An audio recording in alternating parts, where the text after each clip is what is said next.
No próximo capítulo da novela Três Graças, Joelle sente o bebê mexer pela primeira vez, e a reação dela desmonta qualquer armadura emocional. Em meio ao susto e ao encanto, ela segura a barriga e encara Raul sem rodeios. A gente não tem mais tempo para apostar na sorte. Arruma um emprego. Nosso filho precisa de chão. Raul engole seco, inseguro, mas sabe que não tem como fugir dessa responsabilidade.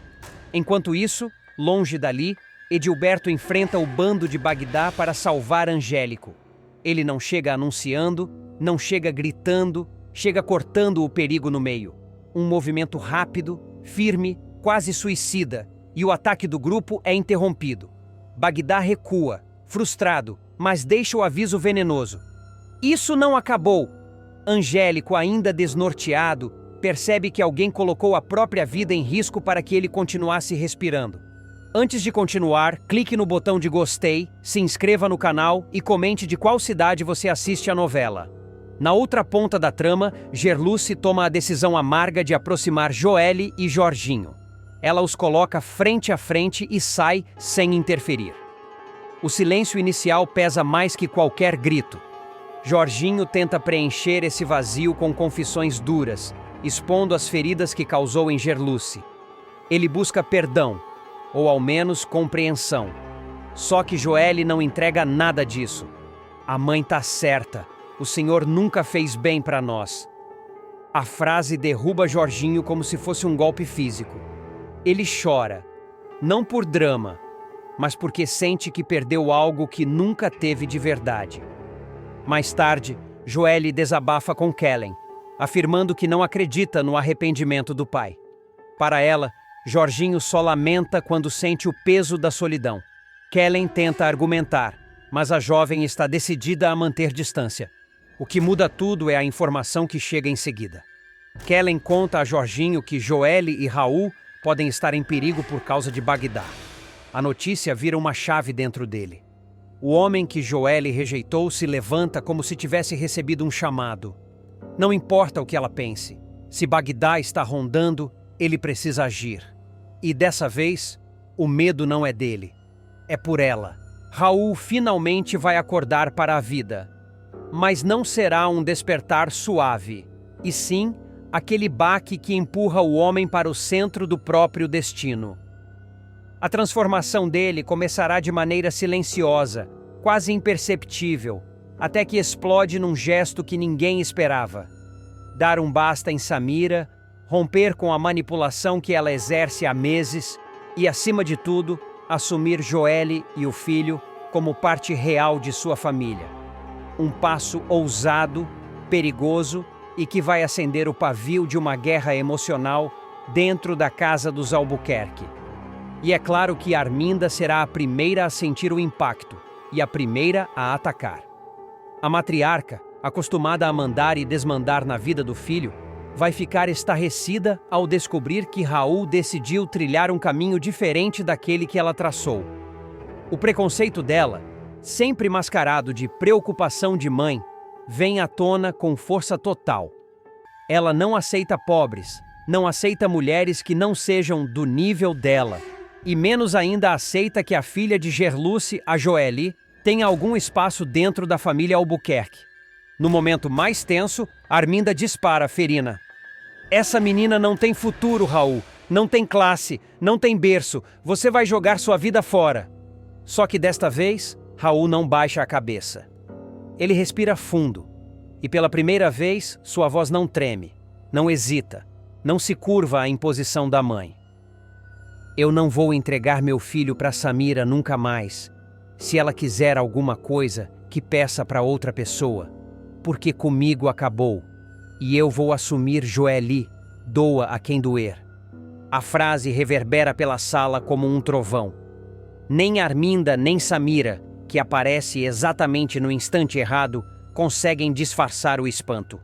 A antiga versão de Raul, insegura, submissa e sempre buscando agradar, simplesmente desapareceu. Em seu lugar, surge um homem que sabe o que quer, sabe quem quer proteger e está disposto a enfrentar quem for preciso. Samira tenta reverter, claro. Você tá maluco, Raul? Vai estragar seu futuro por causa daquela menina? Mas ele a corta, firme, sem sequer piscar. Quem destruiu tudo foi você. Eu só tô reconstruindo. E essa reconstrução será turbulenta. Samira promete vingança, jura que vai fazer Joely sumir da vida dele e até inventa que Raul não teria condições de criar o bebê sozinho. Mas ele se recusa a ceder. O medo que antes o paralisava agora se transforma em coragem. Ele decide naquele exato momento que não será mais manipulado. Nos corredores estreitos da casa de Gerluce, Joely recebe a notícia com lágrimas nos olhos. O coração dela dispara, incrédulo.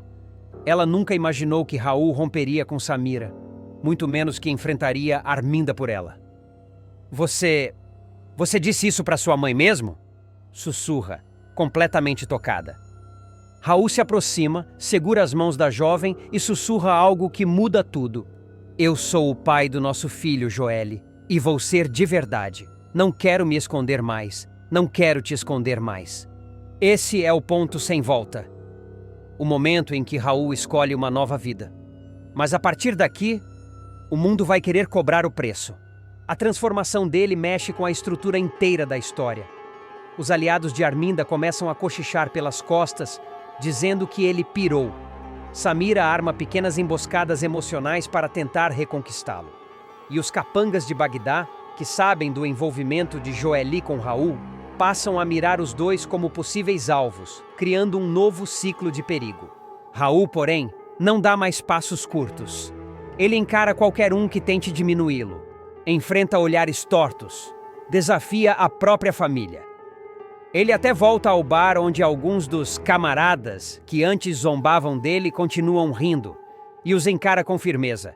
Quem vier arrumar treta comigo ou com a mãe do meu filho vai ter que enfrentar um Raul que vocês não conhecem. Silêncio.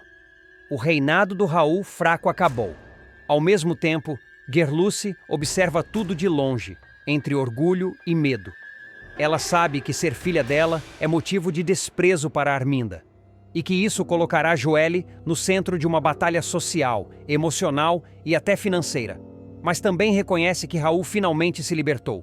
Raul respira fundo, sentindo o peso da decisão que mudou sua vida, mas já não há espaço para arrependimento. A coragem recém-nascida dele vai ser testada de todos os lados, e cada obstáculo só reforça a nova postura que ele assumiu diante do mundo. A primeira grande prova acontece quando Samira reaparece na porta da casa de Gerluce completamente descontrolada, batendo palmas e exigindo ver o bebê. Raul sai, firme, e impede a entrada. Acabou, Samira. Você não vai mais usar meu filho para me manipular. Se quer fazer escândalo, faça na sua casa. Aqui não. A fala dele pega a jovem de surpresa. Samira estava acostumada a vê-lo ceder com um simples olhar. Desta vez, ela encontra um muro intransponível. A raiva cresce, mas ela percebe que não conseguirá nada naquele momento. Sai cuspindo ameaças, dizendo que ele vai se arrepender. Mas Raul nem se abala. Enquanto isso, Joely escuta tudo do corredor, com o coração apertado e um brilho novo no olhar.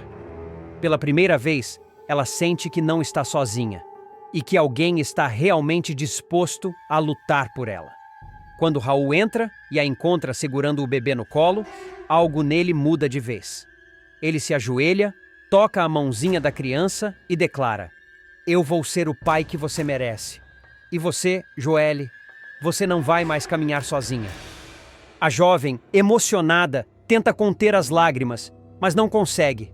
O peso que carregava há meses começa a se dissolver. A promessa de Raul reacende nela a esperança que o medo apagou. Mas o mundo fora daquela casa continua girando, e girando contra eles. Arminda, ao saber que o filho está decidido a assumir Joely, surta de vez. Tranca-se no quarto, liga para seus aliados, começa a arquitetar formas de resgatar Raul dessa escolha que ela considera uma tragédia. E quando descobre que Joely é mesmo neta de Gerluce, o veneno escorre na voz. Se ele acha que vai trazer essa gente para dentro da minha família, ele que se prepare. O ódio dela não é silencioso, é estratégico. Em paralelo, Kellen leva a notícia até Jorginho, que se surpreende ao saber que Raul agora está ligado a Joelle de forma definitiva. A informação cai como pedra no peito dele, já que o passado podre que destruiu Gerluce e marcou a filha pode agora respingar em todos. Ele teme que o nome de Joely seja arrastado na lama pela sociedade chique que Arminda frequenta. Mas Joelle está vivendo algo que a impulsiona. Pela primeira vez, sente que está sendo escolhida, reconhecida, protegida. E essa sensação dá a ela força para uma decisão ousada: voltar a estudar e buscar um futuro independente, mesmo que Arminda tente derrubá-la. Raul, firme, já não se esconde, já não recua. Ele enfrenta conversas, desafia insultos, coloca limites onde antes havia silêncio. E no auge da sua transformação, ele faz algo que ninguém esperava. Leva Joelle e o bebê até a porta da mansão e toca a campainha. Arminda abre. O choque é imediato. O silêncio pesa como chumbo. Raul ergue o filho com cuidado e declara: "Se a senhora quer saber quem eu sou agora, olhe bem, eu sou o pai, e eles são minha família." Arminda empalidece. A máscara de superioridade racha. Ela não esperava que Raul tivesse coragem para expor a verdade no seu território. Mas ele continua: "Eu não tô pedindo bênção, tô avisando." E Joely, mesmo tremendo por dentro, se mantém ao lado dele, firme, com a cabeça erguida. A história vai pegar fogo quando o embate entre Gerluce e Arminda finalmente sair do controle. O clima, que já vinha insuportável há dias, atinge seu limite quando a cuidadora, desgastada, exausta e emocionalmente esgotada, decide romper as correntes que a prendiam dentro daquela mansão sufocante. E a faísca que inicia o incêndio é pequena, mas poderosa. A manhã começa carregada. A notícia do roubo da estátua ainda ecoa pelos corredores como um fantasma que todo mundo vê, mas ninguém comenta direito. Os empregados cochicham, os olhos se desviam, a atmosfera pesa. No meio desse caos silencioso, Gerluce chega.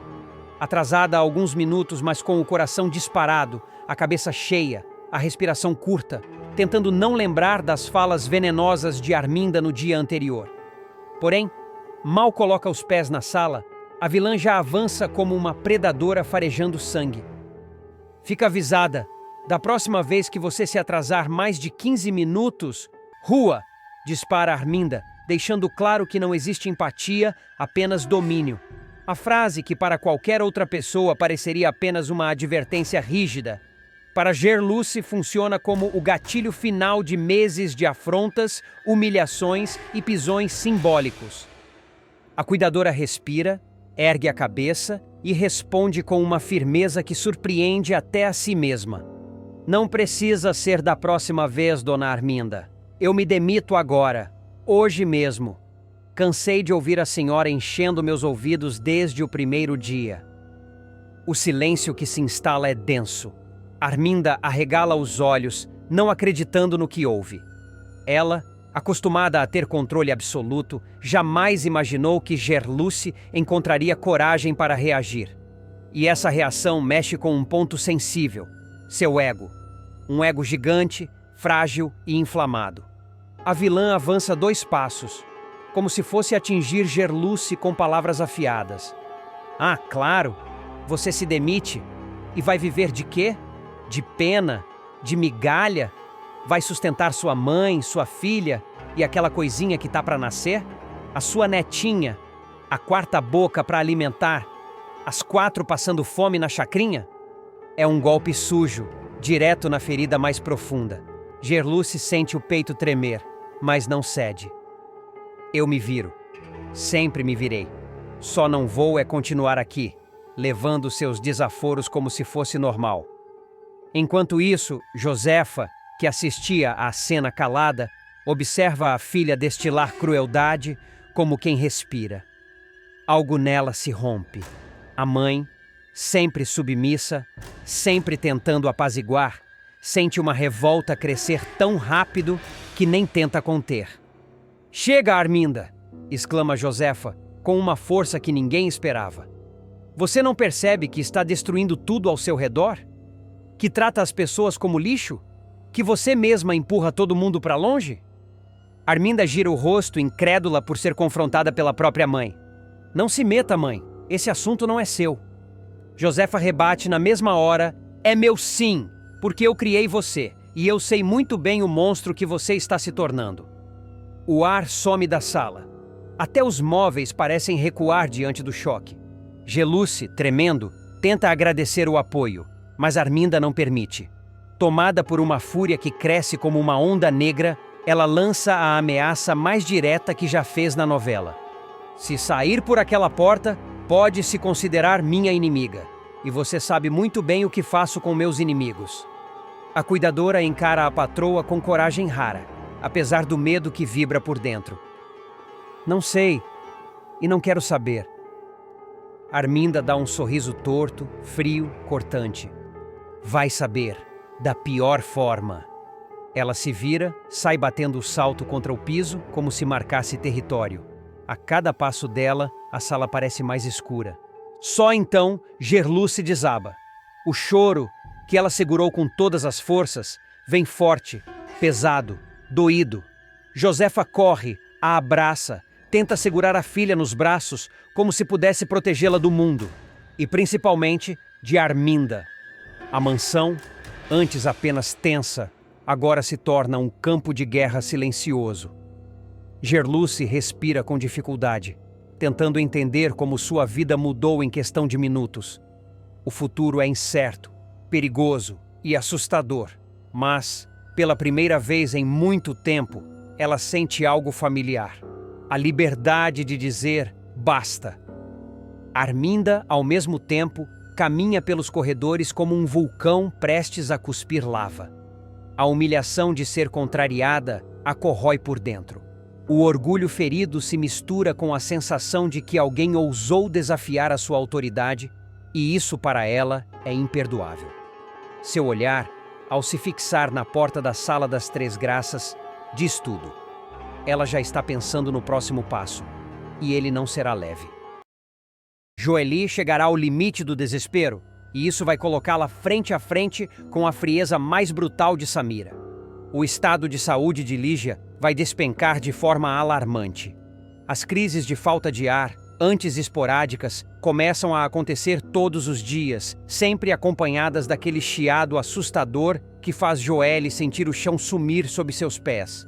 A mocinha tenta segurar a barra sozinha, mas percebe que a situação ultrapassou qualquer controle quando vê a avó desmaiar ao tentar apenas levantar da cama. É o início de uma corrida contra o tempo. No hospital, o médico é direto, sem rodeios, sem pudor de suavizar a pancada.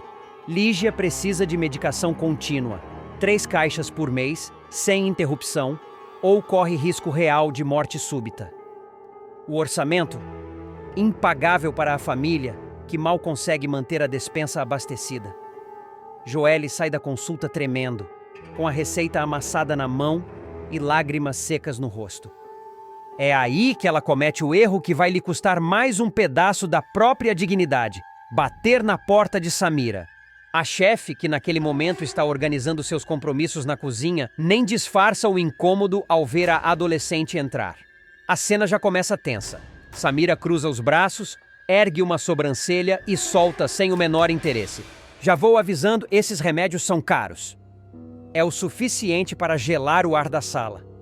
Mas Joely, que naquele instante pensa apenas na avó agonizando, não recua. Ela respira fundo, segura a receita com as 2 mãos e explica que Lígia está piorando, que precisa da medicação urgentemente, que não tem mais para onde correr. Samira, porém, parece se divertir com o drama da mocinha. Seu sorriso é quase imperceptível, mas cortante. A tensão aumenta quando Joely insiste. O desespero pesa na voz dela, que treme, falha, tenta se recompor. Ela lembra que Samira já se comprometeu com gastos referentes ao bebê, ao acordo que as duas fizeram, aquele pacto sombrio que ainda vai explodir na novela. Joely argumenta que o mínimo seria ajudar com o remédio, já que todo o caos começou a partir do negócio sujo que Samira impôs. E aí vem a resposta que vai se tornar uma das falas mais frias da vilã. Mas já tô salvando a vida do seu filho, garantindo um futuro para ele, Joely. Quer agora que eu salve a da tua avó também? O golpe atinge em cheio. O rosto de Joelle desaba. A cada palavra, Samira parece dobrar a crueldade. Não há espaço para empatia. Não há sequer um resquício de humanidade ali. Ainda assim, Joelle tenta pela última vez. Mostra a receita, explica com detalhes, quase como uma súplica. Minha avó precisa tomar 3 caixas desse remédio todo mês para não morrer. Samira nem deixa terminar. Ri com desprezo. Um riso curto, venenoso. Esse remédio é caríssimo, tem o cara de dona de laboratório? É o início do massacre emocional. A vilã dá um passo à frente, encara a jovem de cima a baixo e continua, com um veneno que escorre nas palavras. Vou ter que patrocinar a família inteira agora? Cachorro, papagaio, periquito, porque da última vez que eu vi, esses remédios são dados pela Fundação Ferret. Vocês sabem muito bem se virar quando querem. Joelle, tentando manter a calma, explica que a fundação está sem estoque, que o medicamento está em falta, que o prazo para reposição é incerto e que Lígia não tem esse tempo. Mas qualquer tentativa de apelo só faz Samira afiar ainda mais as garras.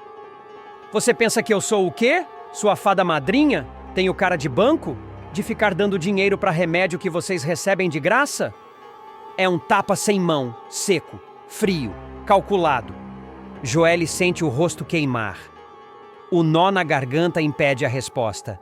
Ela apenas segura a receita com força, como se aquilo fosse a única coisa que a mantivesse de pé. A humilhação não termina aí. Samira, percebendo a fragilidade da jovem, decide ir mais fundo. Chega perto o bastante para que Joelle sinta o perfume ácido que a chefe sempre usa. O mesmo perfume que, em cenas futuras, vai denunciar suas tramóias. E sussurra implacável. Você devia aprender a se virar sozinha, ou então admitir que esse bebezinho aí é sua única moeda de troca, porque, fora isso, você não tem nada para me oferecer. A frase cai como uma sentença. Joelle recua, horrorizada com o que acaba de ouvir, e é nesse instante que Samira vira as costas, como quem dispensa um incômodo. Agora some daqui, eu tenho mais o que fazer. A câmera acompanha Joelle saindo da chacrinha completamente destruída. A menina anda sem rumo pela estrada de terra, tentando enxugar o rosto, mas as lágrimas são mais rápidas do que suas mãos. O sol forte bate no rosto dela, mas nada a aquece. Tudo está cinza. Os sons ao redor parecem distantes. A imagem da avó respirando com dificuldade invade sua cabeça, e ela sente a urgência esmagar seu peito como nunca. É nesse ponto que a narrativa se expande. De volta à casa simples onde mora, Joelle vive a madrugada mais longa da sua vida. Lígia tem outra crise, ainda mais forte. Cada segundo parece um aviso do destino, um cronômetro prestes a zerar. Ela tenta improvisar, tenta manter a avó estável com compressas, tenta controlar a respiração dela, mas sabe que aquilo é paliativo, não resolve, só adia. A vizinhança comenta, cochicha, observa de longe. Alguns se oferecem para ajudar, outros apenas olham com pena, mas ninguém tem condições de arcar com o remédio. Todos sabem, aquela medicação é para ricos. Joelle passa horas sentada ao lado da cama da avó, segurando a mão dela, ouvindo a respiração irregular ecoando pela casa silenciosa. É ali, nesse silêncio sufocante, que o desespero se transforma em coragem, ou em loucura. A jovem decide que não vai deixar Lígia morrer. Não importa o custo. E uma pergunta começa a pulsar dentro dela. Até onde Joelle vai para salvar a avó? A novela vai mostrar que ela está prestes a cruzar linhas perigosas, impulsionada não pela maldade, mas pelo amor. Aquele amor desesperado de quem está prestes a perder tudo. Ao mesmo tempo, a recusa cruel de Samira não ficará sem consequência. A vilã acredita ter vencido mais uma batalha, mas o universo de Três Graças está prestes a se reorganizar. O que Joelle fará em seguida vai ligar diretamente à chegada de uma figura inesperada, que mudará por completo o equilíbrio de forças da trama. E Samira, que hoje ri da dor da menina, mal imagina que está cavando o próprio abismo. O destino de Ferret desce ladeira abaixo como um carro desgovernado. A onça e arrogância do golpista se desfaz diante do medo puro. Um medo que ele tenta camuflar durante os últimos dias no Brasil. Discreto, quase invisível, ele se esconde em hotéis baratos, muda seu visual, troca documentos, paga por tudo em dinheiro vivo. Porém, o caos já está instalado e a rede que ele mesmo teceu começa a se fechar. Depois de lucrar cifras absurdas com um esquema internacional de remédios falsificados, Ferretti acredita que sua saída para a Europa resolverá tudo. Compra passagens com nome falso, usa conexões clandestinas e até tenta convencer cúmplices a embarcarem com ele. Mas nenhum deles aceita. Todos sabem, quem se aproxima demais de Ferretti acaba pagando um preço alto, às vezes com a própria vida. O embarque acontece de madrugada, num aeroporto alternativo, usando um jato particular de um aliado obscuro. A viagem é silenciosa, pesada, cheia de paranoia.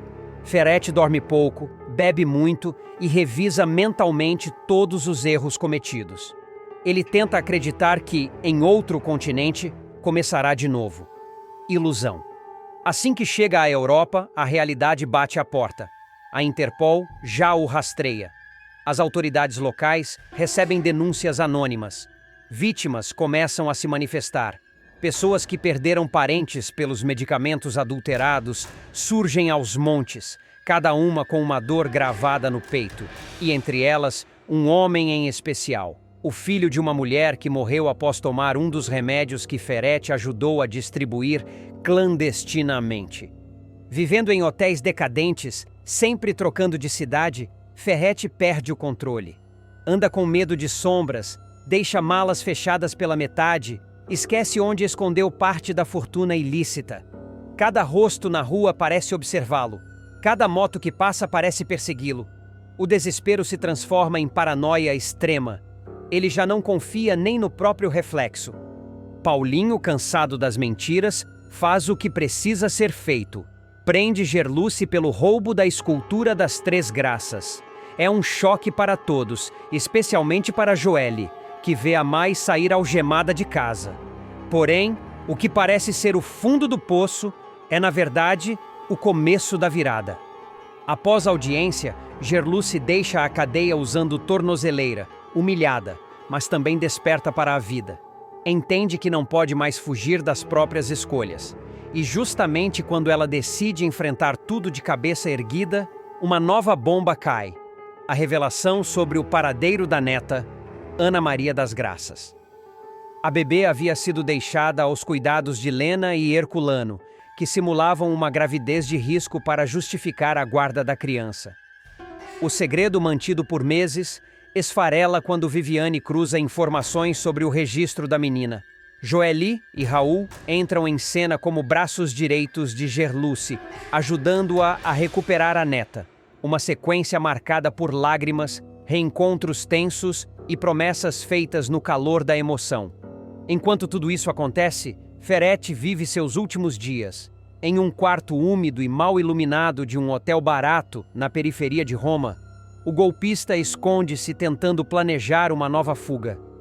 Mas o destino decide cobrar a fatura naquela mesma noite. O filho da vítima o encontra. O rapaz o observa por horas, do lado de fora do prédio. Quando Ferretti sai, o inevitável acontece. A morte chega sem aviso dramático, sem discurso, sem glória. Apenas um corpo caído e uma dívida cobrada em silêncio. Com a notícia da morte de Ferretti chegando ao Brasil pela mídia internacional, Gerluce sente uma mistura confusa de alívio e culpa. O homem que destruiu tantas vidas não está mais entre eles, mas isso não apaga o estrago, e ela sabe que precisará reconstruir sua própria história, tijolo por tijolo. A reaproximação com Paulinho começa devagar, quase tímida. Ele, mesmo magoado, enxerga nela algo que sempre existiu, mas foi soterrado pelo medo. Coragem para mudar. A reconciliação se torna inevitável. Eles se casam em uma cerimônia simples, bonita e carregada de significado. Joelle, emocionada, entrega as alianças.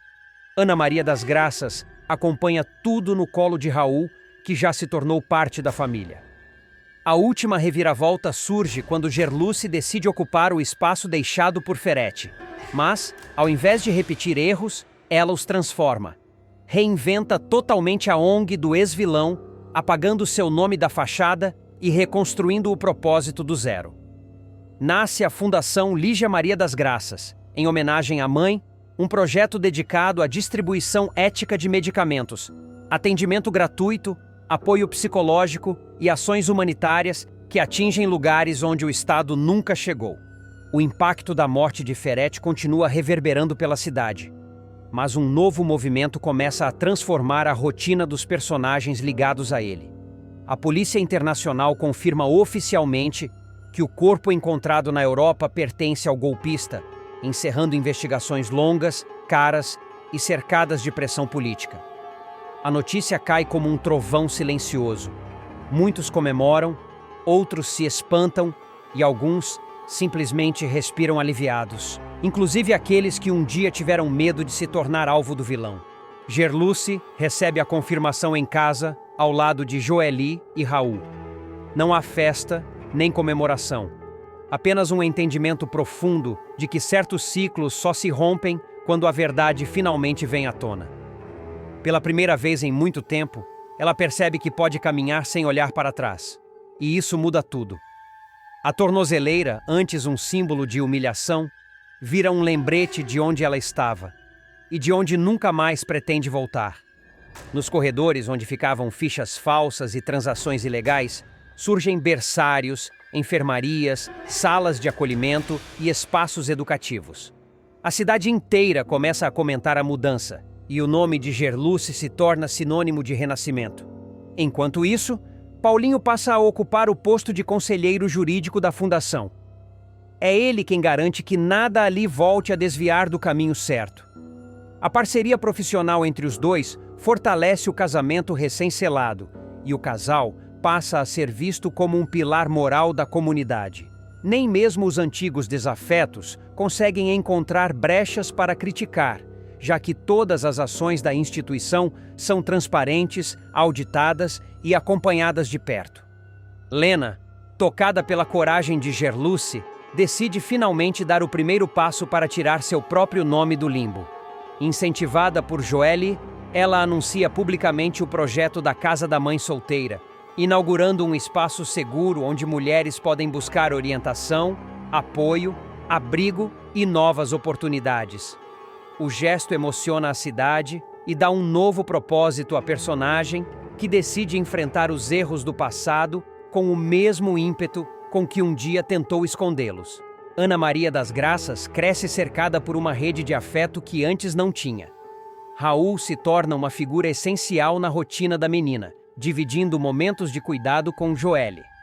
A relação entre os três traz leveza para a trama, mostrando que mesmo em meio ao caos, ainda existe espaço para vínculos sinceros.